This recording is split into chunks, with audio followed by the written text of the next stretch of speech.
آپ صلی اللہ علیہ وآلہ وسلم نے فرمایا، تم میں سے کسی شخص کو اس کا عمل جنت میں داخل نہیں کروا سکے گا اور نہ ہی آگ سے نجات دلائے گا۔ صحابہ نے کہا، اے اللہ کے رسول، کیا آپ کے ساتھ بھی یہی صورتحال ہے؟ آپ نے فرمایا، ہاں، میرے ساتھ بھی یہی صورتحال ہے،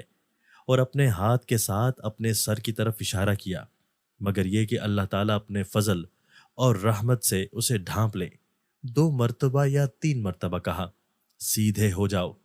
قریب ہو جاؤ اور خوش ہو جاؤ، صبح و شام اور رات کو نیک عمل کرو، میانہ روی اختیار کرو، مقصد کو پہنچ جاؤ گے، اور جان لو کہ اللہ تعالیٰ کو تمہارا سب سے پیارا عمل وہ لگتا ہے جو مستقل ہو، اگرچہ تھوڑا ہی ہو۔ حضرت سہل بن سعد رضی اللہ تعالیٰ عنہ سے مروی ہے کہ رسول اللہ صلی اللہ علیہ وآلہ وسلم نے فرمایا، چھوٹے چھوٹے معمولی اور حقیر سمجھے جانے والے گناہوں سے بچو، کیونکہ چھوٹے چھوٹے گناہوں کی مثال اس قوم کی طرح ہے جو ایک وادی میں ٹھہری۔ ایک شخص ایک لکڑی لایا، دوسرا بھی ایک لکڑی لایا، حتیٰ کہ انہوں نے اپنی روٹیاں پکائیں۔ چھوٹے گناہ کرنے والے کو جب پکڑا جاتا ہے تو وہ گناہ اسے ہلاک کر دیتے ہیں۔ حضرت ابو ہریرہ رضی اللہ تعالیٰ عنہ سے مروی ہے، انہوں نے کہا کہ رسول اللہ صلی اللہ علیہ وآلہ وسلم نے فرمایا، مومن آدمی کا اللہ تعالیٰ کے ہاں ایک مرتبہ و درجہ ہوتا ہے جس پر وہ اپنے عمل کے ذریعے نہیں بچ سکتا۔ اللہ تعالیٰ اسے ایسی چیز کے ساتھ جسے وہ ناپسند کرتا ہے آزماتا رہتا ہے، حتیٰ کہ اسے اس درجے تک پہنچا دیتا ہے۔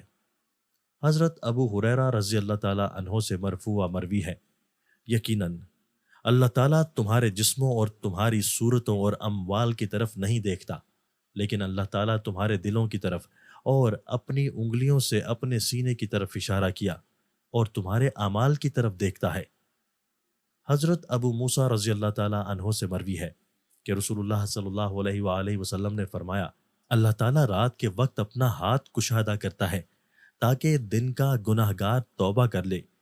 اور دن کو اپنا ہاتھ کھولتا ہے تاکہ رات کا گناہ گار توبہ کر لے۔ یہ اس وقت تک ہوتا رہے گا جب تک سورج مغرب سے طلوع نہ ہو جائے۔ حضرت عبداللہ بن بصر رضی اللہ تعالیٰ عنہ نبی صلی اللہ علیہ وآلہ وسلم کے صحابی سے مروی ہے کہ رسول اللہ صلی اللہ علیہ وآلہ وسلم نے فرمایا، اس شخص کے لیے خوشخبری ہے جس نے مجھے دیکھا، اس شخص کے لیے خوشخبری ہے جس نے اس شخص کو دیکھا جس نے مجھے دیکھا، اور اس شخص کے لیے خوشخبری ہے جس نے اس شخص کو دیکھا جس نے مجھے دیکھنے والے شخص کو دیکھا اور مجھ پر ایمان لایا۔